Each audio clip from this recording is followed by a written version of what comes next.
शहरियत तरमीमी कानून के खिलाफ यूपी में होने वाले एहतजाजी मुजाहरों पर पुलिस फायरिंग और एहतजाजी अवाम को तशद्दुद का निशाना बनाए जाने के मामले में इलाहाबाद हाई कोर्ट ने अहम फैसला लिया है।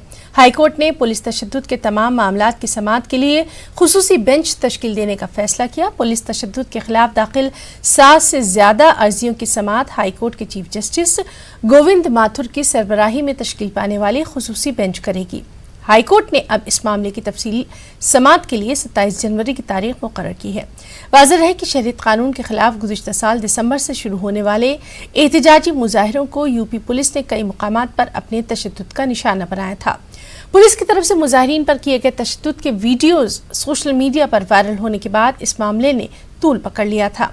वीडियोज़ में शहरियत कानून और एनआरसी के खिलाफ अलीगढ़, मुजफ्फरनगर, मेरठ, लखनऊ और कानपुर में होने वाले मुजाहिरों पर पुलिस की पुरतशद्दुद कार्रवाइयों को दिखाया गया था। यूपी पुलिस की इन कार्रवाइयों में 20 से ज्यादा लोगों की मौत हो गई थी।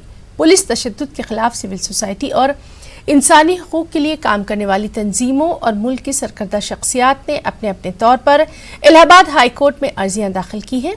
जिन सरकर्दा शख्सियात ने अर्जियां दाखिल की हैं उनमें साबिक चीफ इंफॉर्मेशन कमिश्नर वजाहत हबीबुल्ला, समाजी कारकुन स्वामी अग्निवेश और कानून दा अजय कुमार के नाम शामिल हैं।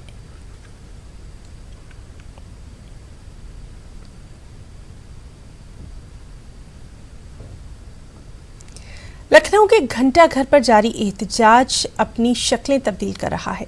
लोग अपने अपने तौर पर CAA और NRC की मुखालिफत में आवाज़ें उठा रहे हैं, लेकिन अहम बात यह है कि इन आवाज़ों के पस मंज़र में वतन से मोहब्बत करने और वतन पर ही मर मिटने के जज्बे साफ दिखाई दे रहे हैं, सुनाई भी दे रहे हैं।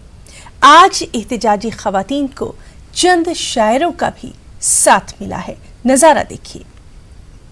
लखनऊ के तारीखी घंटा घर पर मौजूद हैं। खवातीन का एहतजाज बदस्तूर जारी है। मुख्तलिफ शोबा हयात के लोग यहाँ आ रहे हैं और एहतजाज में शिरकत करके ये बताना चाहते हैं कि वो भी एहतजाज का हिस्सा हैं। कुछ कलमकार, कुछ शायर आज एहतजाज में पहुँचे हैं। आइए आपको दिखाते हैं कि किस अंदाज से वो अपना कलाम पेश कर रहे हैं और क्या कुछ पैगामात हिंदुस्तान की जमहूरियत और दस्तूर के हवाले से आवाम तक पहुंचा रहे हैं। मैं अपने कैमरा पर्सन गुलजार अहमद खान से दरख्वास्त करूंगा कि दिखाएं हमारे नाज़रीन को कि क्या कुछ मंजरनामा लखनऊ के इस तारीखी घंटा घर के लॉन में चल रहा है। अपने जुल्म के खिलाफ आवाज़ बुलंद की है।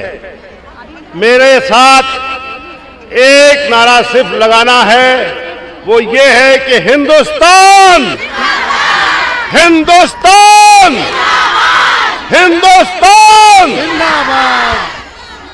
ये हिंदुस्तान एक खूबसूरत फूलों का गुलदस्ता है। इस खूबसूरत गुलदस्ते पर देश के चंद ऐसे लोग हैं जो तेजाब फेंककर उसका चेहरा भद्दा करना चाहते हैं। हिंदुस्तान एक बहुत खूबसूरत मुल्क है और इसमें जब भी कभी जुल्म की हवाएं चली हैं तो ये बहादुर कौम की जो मेरी बहनें और बेटियां बैठी हुई हैं और इस बहादुर कौम का सिपाही जो आपके सामने खड़ा है, हम सब आप लोगों के शाना बशाना है। किसी भी मोड़ पर कहीं भी हम आपके साथ हैं।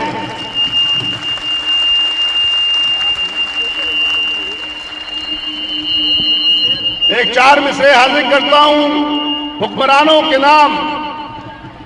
रोज करो पहचान, कहां घर किसका है। रोज लगाओ आग, तुम्हें डर किसका है। रोज लगाओ आग, रोज लगाओ आग, तुम्हें डर किसका है। आग लगाने वालों ये भी याद रहे, आग नहीं ये देखेगी घर किसका है।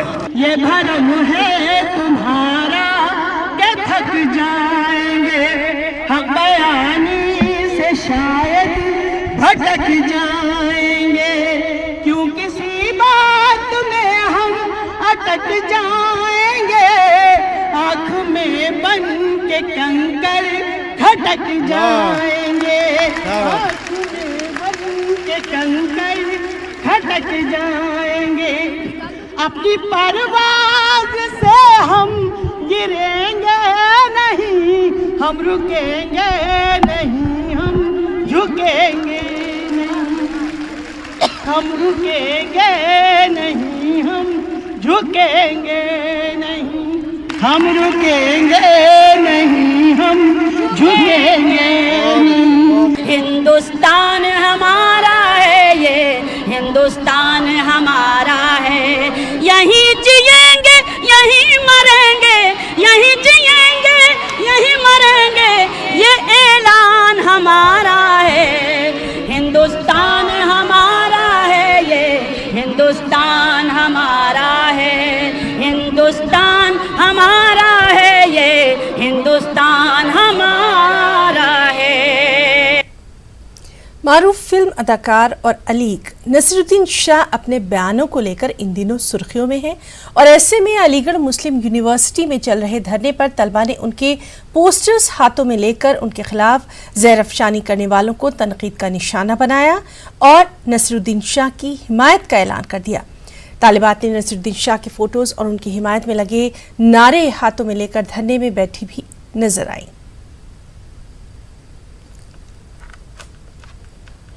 जिस तरीके से इस काले कानून के खिलाफ आवाज़ उठाई है, उन्होंने इस बात का जिंदा दिली का सबूत दिया, इस बात का सबूत दिया है कि वो एक सच्चे नागरिक हैं और इस संविधान को मानते हैं। तो हम यहाँ पे आज 39 थे हमारे प्रोटेस्ट का, और हम एज ए एल्यूमिनस और वो अलीगढ़ मुस्लिम यूनिवर्सिटी के एल्यूमिनस भी हम छोटी बहन होने के नाते उनका इस स्टेटमेंट का सपोर्ट करते हैं। और जी देखिए, जिस तरीके से नसीरुद्दीन शाह ने जो बयान दिया है वो CAA, NRC और NPR के विरोध में जो लोग प्रदर्शन कर रहे हैं उनके को समर्थन दिया है। स्टेटमेंट दिया है नसीरुद्दीन शाह ने उसके लिए कि हम उनका सपोर्ट कर रहे हैं। जिस तरीके से वो बॉलीवुड से आके इतने वोकल हैं और वो बार बार अपनी बात रख रहे हैं, ये हमारे लिए बहुत खुशी की बात है। प्लस हमें इससे बहुत ज़्यादा जो है हिम्मत मिल रही है कि वो आगे आ रहे हैं और बोल रहे हैं। अलीगढ़ मुस्लिम यूनिवर्सिटी तीसरे और आखिरी मरहले में कल खुलनी है, लेकिन तलबा ने आज ही जनरल बॉडी की मीटिंग करके आखिरी मरहले में भी अपनी क्लासेस का बाइकआउट करने का ऐलान कर दिया है। तलबा ने इससे पहले और दूसरे मरहले में पूरी तरह से क्लासेस का बाइकआउट किया था। अलीगढ़ मुस्लिम यूनिवर्सिटी, पॉलिटेक्निक और कम्युनिटी पॉलिटेक्निक के तलबा ने आज जनरल बॉडी की मीटिंग की, जिसमें पूरी तरह से क्लासेस के बाइकआउट का ऐलान किया गया। आज हम लोगों ने जनरल बॉडी मीटिंग रखी थी अपनी, और सारे लड़कों को बुलाया था कि जो तीसरे फेज़, पहला फेज़ में बाइकआउट किया गया, दूसरे फेज़ में बाइकआउट किया गया, अब तीसरा फेज़ जो हमारा खुलने जा रहा था कल 24 तारीख से, उसके लिए मीटिंग रखी गई थी। और हमने उसमें ये फैसला किया कि हम कल प्रोटेस्ट रखेंगे और क्लासेस को बाइकआउट करेंगे, और कल 3 बजे हमारा जुमे की नमाज के बाद प्रोटेस्ट होगा। उसमें सारे लोग आएंगे और पूरी तरीके से बाइकआउट करेंगे, ना क्लास करेंगे। और एग्ज़ाम का आगे अभी हम एग्ज़ाम का भी सोचा है कि एग्ज़ाम भी नहीं देंगे हम लोग। शरीयत कानून और NRC के खिलाफ रोशनबाग एहतिजाजी धरना 12वें रोज़ में दाखिल हो गया है। शरीयत कानून के साथ साथ अब आवाम के बुनियादी मसाइल भी धरने में शामिल कर लिए गए हैं। सुप्रीम कोर्ट से कोई फैसला न आने के बावजूद एहतिजाजी खवातीन मुसलसल धरने पर बैठी हुई हैं। इलाहाबाद का रोशनबाग खवातीन के एहतिजाज की अलामत बनता जा रहा है। दिन रात चलने वाले इस धरने में हज़ारों खवातीन मंसूर अली पार्क में सरापाए एहतिजाज बनी हुई हैं। खवातीन के इस धरने की काबिल ज़िक्र बात यह भी है कि मुस्लिम खवातीन के अलावा यहाँ बड़ी तादाद में दीगर मज़ाहिब से ताल्लुक़ रखने वाली खवातीन भी शामिल हैं। एहतिजाज में शामिल खवातीन का कहना है कि ये धरना सिर्फ शहरियत कानून के ख़िलाफ़ ही नहीं है, बल्कि ये मुल्क में पाए जाने वाले बुनियादी मसाइल के ख़िलाफ़ भी सदाए एहतिजाज है। इसके पहले भी चाहे वो बहुत सारी समस्याएं हैं जो बहुत ही विकराल रूप में लोगों की ज़िंदगी में शामिल हैं, बेरोजगारी हो, भूखमरी, गरीबी, महंगाई, लेकिन उस पर लोग चुप बैठे थे। कहीं से कहीं छोटे छोटे आंदोलन भड़क रहे थे, कहीं मजदूरों के, कर्मचारियों के, या फीस बढ़ी तो छात्रों के। लेकिन इस बार कोई भी धर्म जाति के नाम पर बट करके नहीं, लोग एकजुट होकर के और इस मुद्दे पे आगे आए हैं। और पुलिस की लाठियां, आंसू गैस के गोले और तमाम तरीके को उत्पीड़न से भी लोग पीछे नहीं हटे। इसलिए मानते हैं कि ये आंदोलन बहुत ही बड़ा और अच्छा आंदोलन है और देश को एक सबक या कहे कि रास्ता दिखाने वाला है। और ये जोश और उत्साह बढ़ता ही जा रहा है। लोग इस क्रांति में शामिल होना चाहते हैं। ये सिर्फ एक आम आंदोलन नहीं, एक जन क्रांति है। ये एक ऐसी क्रांति है जिसकी देश को इस वक्त सबसे ज़्यादा ज़रूरत थी। अलीगढ़ मुस्लिम यूनिवर्सिटी में बाबा सैयद पर गुज़िश्ता दिनों AMU प्रॉक्टर और तलबा के दरमियान हुई तकरार और जूता हवा में लहराने पर यूनिवर्सिटी की जानिब से बाकायदा मुकदमा दर्ज करवाया गया है। इस मुकदमे में तलबा यूनियन के साबिक नायब सदर मोहम्मद नदीम अंसारी और हमजा सुफियान समेत 6 नामालूम अफराद के खिलाफ दर्ज करवाया गया है। इसमें भीड़ को भड़काकर प्रॉक्टर और उनकी टीम पर हमलावर होने की बात कही गई है। नदीम अंसारी और हमजा सुफियान के द्वारा जो है पेट्रोलियल टीम के साथ अभद्रता की गई, गाली गलौज की गई और हाथापाई की गई। उसमें उनके खिलाफ मुकदमा लिखा गया है। इसमें गिरफ्तारी का भी पुलिस पूरा प्रयास कर रही है 2 दिन से। और इसके अलावा जो है इन दोनों छात्रों पे, ये निष्कासित छात्र हैं, इन पे जो है गुंडा एक्ट भी बना दिया गया है और प्रशासन के यहाँ पे फाइल भेजी गई है जिला बदर के लिए। उस पर भी जल्दी से कोई आदेश आने वाला है और इसमें अग्रिम कार्रवाई की जाएगी। मरकजी वजीर और बीजेपी लीडर संजीव बालियान अक्सर अपने मुतनाज़ा बयान के लिए सुर्खियों में रहते हैं। ताज़ा बयान उन्होंने JNU और जामिया मिलिया इस्लामिया के हवाले से दिया। शहरियत कानून के खिलाफ एहतजाज का सिलसिला जारी है, नारेबाजी हो रही है और ऐसे में इन दोनों यूनिवर्सिटीज़ पर संजीव बालियान ने अपना निशाना साधा। उन्होंने वज़ीर दिफा राजनाथ सिंह से गुजारिश की है कि JNU और जामिया में मगरबी उत्तर प्रदेश का 10% रिजर्वेशन करवा दें। मुल्क मुखालिफ नारेबाजी करने वालों का इलाज हो जाएगा। शाहजहांपुर में LLM की तालिबा से ज्यादती के मुलजिम जेल में बंद साबिक मरकजी वजीर चिन्मयानंद को इलाहाबाद हाई कोर्ट से फिर झटका लगा है। सुप्रीम कोर्ट की हिदायत पर मामले की मॉनिटरिंग कर रही इलाहाबाद हाई कोर्ट की डिवीजन बेंच ने चिन्मयानंद की उस अर्जी को खारिज कर दिया जिसमें उन्होंने खुद को मॉनिटरिंग केस में फरीक बनाए जाने की गुहार लगाई थी। अदालत ने मॉनिटरिंग मामले में जारी सुनवाई को पूरा मानते हुए अपना फैसला महफूज कर लिया है। उम्मीद जताई जा रही है कि अदालत का फैसला अगले महीने आएगा।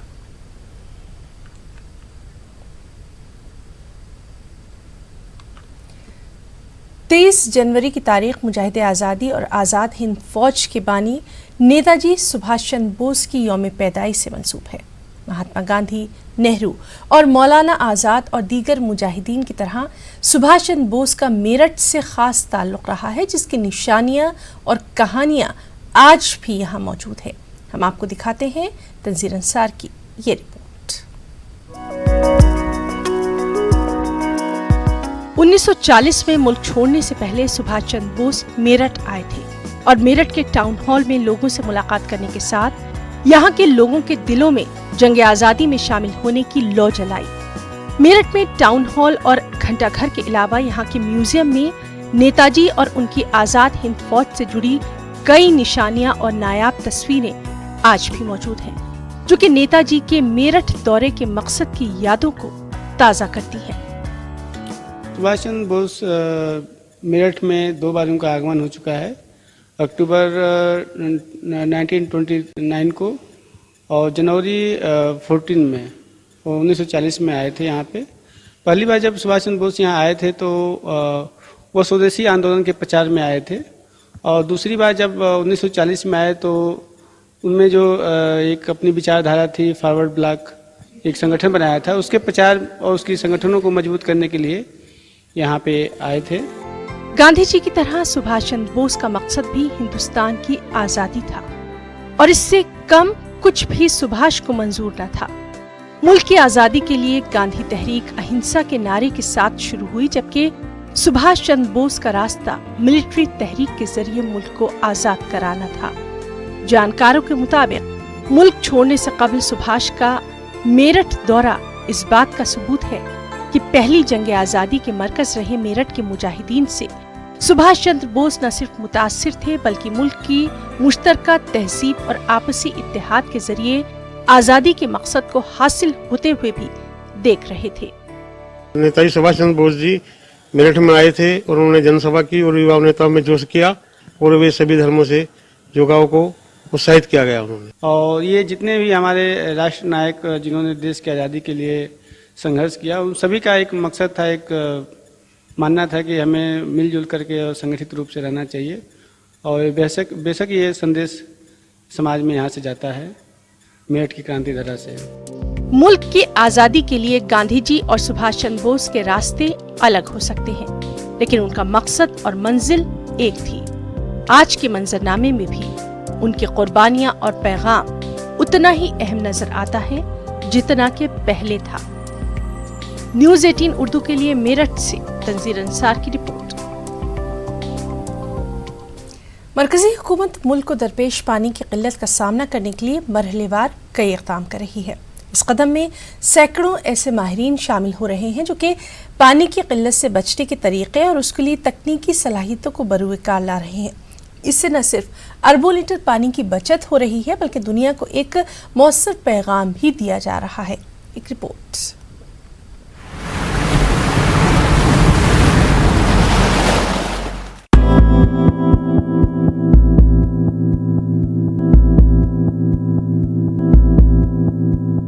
रेतस जो हमने नाम लिया वो संस्कृत नाम है, जिसका मतलब है बारिश की एक बूंद। हमारी कंपनी वातावरण संचालन और वाटर कम्युनिकेशन पे काम करती है पैन इंडिया बेसिस पे। हम 3 पार्टनर, मैं, प्रियंका और नीरज, हम लोग जाम में फंस गए। बारिश के कारण इतना ज़्यादा जाम लगा हुआ था कि इसका कोई मतलब नहीं था। बारिश में की वजह से जो पानी का स्तर है वो ऊपर की जगह नीचे जाता आ रहा है। तो हमने सोचा कि इससे ये डबल सॉल्यूशन होगा, जहाँ फ्लड को भी सॉल्व कर सकते हैं और रेन वाटर हार्वेस्टिंग का भी काम कर सकते हैं।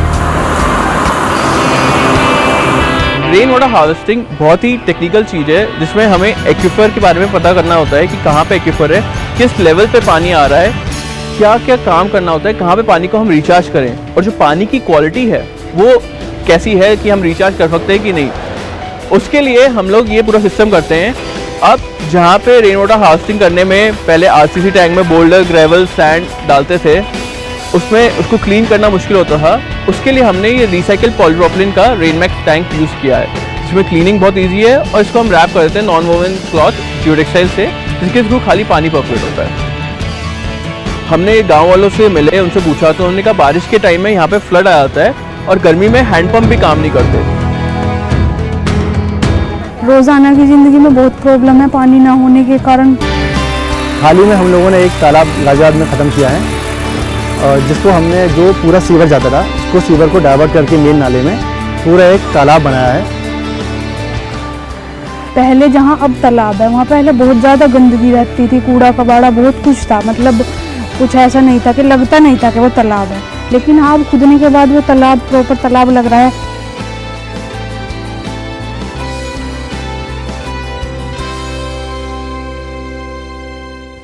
और अब खास बात बिहार की खबरें। सबसे पहले सुर्खियां। बड़ बोले लीडरों को नीतीश कुमार ने दी नसीहत, कहा हर मुद्दे पर पार्टी का मौका है साफ, जिसे जहां जाना है जाए।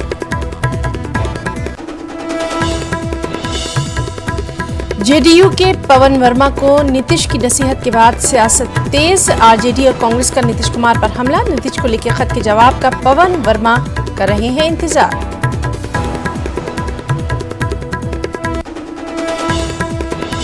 वहीं जेडीयू के पोस्टर पर आरजेडी का पलटवार, नीतीश हुकूमत को बताया ट्रबल इंजन की सरकार, बीजेपी ने दिया जवाब तो जेडीयू की नसीहत।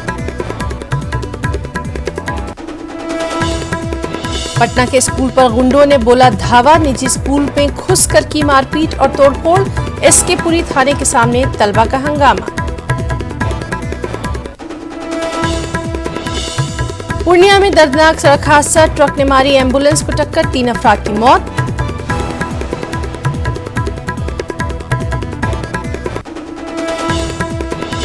और पटना में 2 दुकानों में लगी आग, धुंध कर जली दुकानें, लाखों का नुकसान।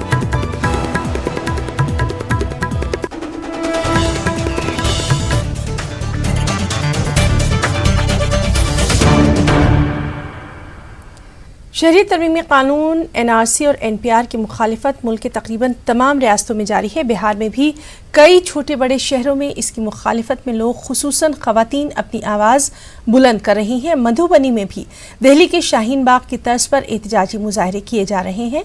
मधुबनी ज़िला हेडक्वार्टर से करीब 25 किलोमीटर दूर कुलवाही ब्लॉक में बड़ी तादाद में खवातीन पिछले 8 दिनों से एहतजाज पर हैं। एहतजाजी खवातीन वज़ीर-ए-आज़म से दरख्वास्त कर रही हैं कि CAA, NRC और NPR को जल्द से जल्द वापस लिया जाए। मुजाहरा कर रही खवातीन का कहना है कि जब तक ये कानून वापस नहीं लिया जाता उनका एहतजाज इसी तरह जारी रहेगा। हमारे नुमाइंदे अमित रंजन ने मुजाहिरीन से बात की। आदमी को भी यहाँ पे लाना चाहे वो ला सकते हैं, बसा सकते हैं, उसको रोजगार दे सकते हैं, कोई दिक्कत नहीं है। वो सरकार है, कुछ भी कर सकती है, लेकिन यह है कि उसके अंदर में जो NRC और NRP का मामला जो अंदर आया है कि इसके बाद CA के बाद वो दोनों जो मामला को रखा जाएगा और कहीं कहीं पे रखा जा चुका है, तो इससे हम तमाम लोगों को परेशानी है। नहीं, यहाँ पे इतने सारे लोगों के साथ इसलिए बैठे हुए कि ये लड़ाई हमारी कॉन्स्टिट्यूशन के बचाने की लड़ाई है। हम अपने कॉन्स्टिट्यूशन को बचाने के लिए कुछ भी करने के लिए तैयार है, इसलिए ये धरना हमने दिया है। CAA और NP और NRC जो भी है वो हमारी कॉन्स्टिट्यूशन के खिलाफ है। कहीं भी ऐसा नहीं है कॉन्स्टिट्यूशन में लिखा हुआ कि वो ऐसा एक्ट ला करके हमें परेशान किया जाए। हम लोग बहुत अच्छे से रह रहे थे। ये हमारा इंडिया है, हम सब लोग रह सकते हैं। यहाँ पे NRC और CAA लाने का तो कोई बात ही नहीं था, क्यों लाए वो? हम लोग को NRC नहीं चाहिए, क्योंकि जो कानून है वो कानून हम लोग को पसंद नहीं है। हम उनके खिलाफ हैं इस कानून के। मांग तो दुनिया ने सुन लिया है और अगर किसी ने नहीं सुना है वो मोदी जी हैं। और इसीलिए हम भगत सिंह को याद करते हैं आज कि उन्होंने जब असेंबली में बम फोड़ा था तो ये कहा था कि हमने इसलिए बम नहीं फोड़ा है किसी को तकलीफ पहुंचे, बस इसलिए फोड़ा है कि बहरों को सुनाई दे।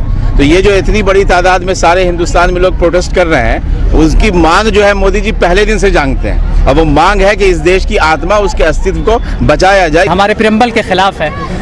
ये कहते हैं, गवर्नमेंट कहती है कि ये हम नागरिकता देने के लिए ला रहे हैं। ठीक है, हर देश में परसिक्यूटेड माइनॉरिटी के खिलाफ जिसके पास जुल्म होता है, जिसके साथ जुल्म होता है, वो देश उसको नागरिकता देती है और हमारे पास ये कानून मौजूद है। तो ये कानून लाने की ज़रूरत क्या है?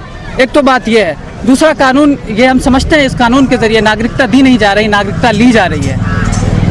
वो इस वजह से कि हम CAA को NRC के साथ मिला के देखते हैं। ये इन्होंने बार बार ये कहा है कि क्रोनोलॉजी समझ लीजिए कि पहले हम CAA लाएंगे, फिर NRC लाएंगे और CAA को NRC से हम इसीलिए देखते हैं क्योंकि देश का गृह मंत्री जब ये बात कह रहा है तो हम कैसे नहीं एक्सेप्ट करें कि NRC का ताल्लुक CAA से है। JDU के कौमी सदर और बिहार के वज़ीर आला नीतीश कुमार ने बड़ा बयान दे डाला।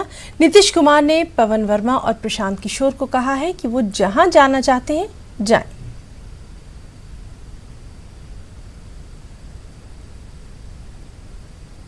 व्यक्ति हैं, मैं उनकी इज्जत करता हूं, भले ही वो हम लोगों की इज्जत न करें।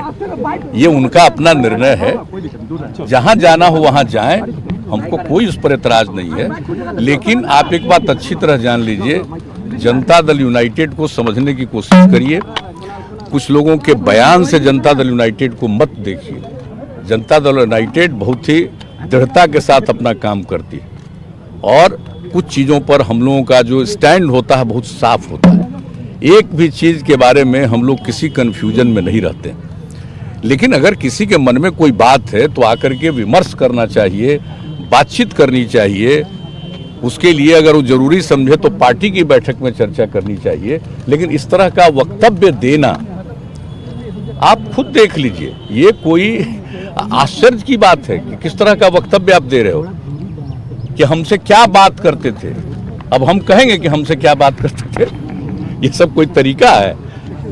तो इन बातों को छोड़ दीजिए। मुझे फिर भी सम्मान है और इज्जत है, लेकिन जहां उनको अच्छा लगे वहां जाएं। नीतीश कुमार जी ने भी तो यही कहा था ना कि नहीं, हमने आश्वस्त किया है पीके को।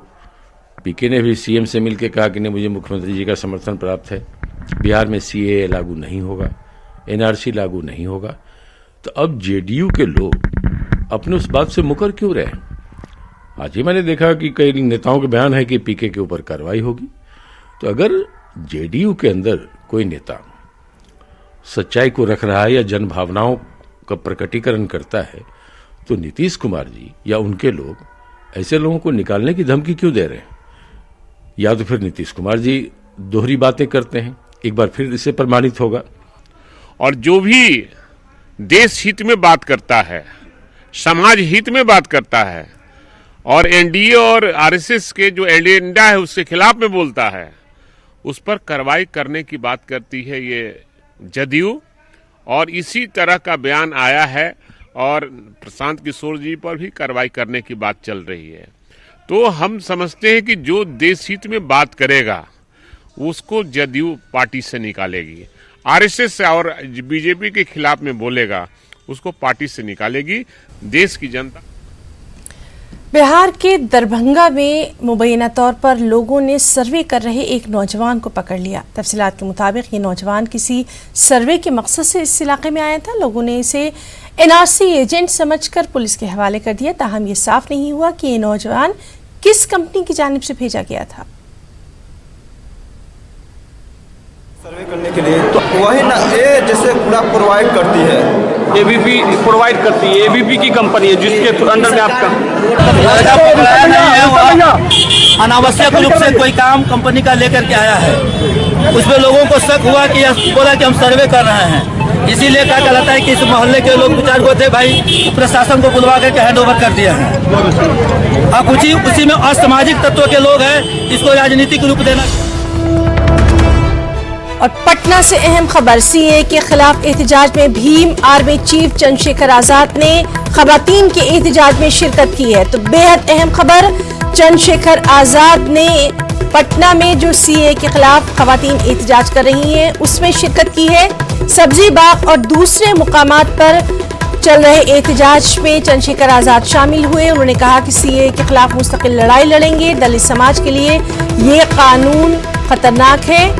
अब दलित समाज शाहीन बाग की तरह करेगा एहतजाज। शाहीन बाग बनाने की जिम्मेदारी अब दलित समाज की। तो बेहद अहम खबर, पटना में सीए के खिलाफ एहतजाज में भीम आर्मी चीफ चंद्रशेखर आजाद ने खवातीन के एहतजाज में शिरकत की है। खबरों में इतना ही। आदाब।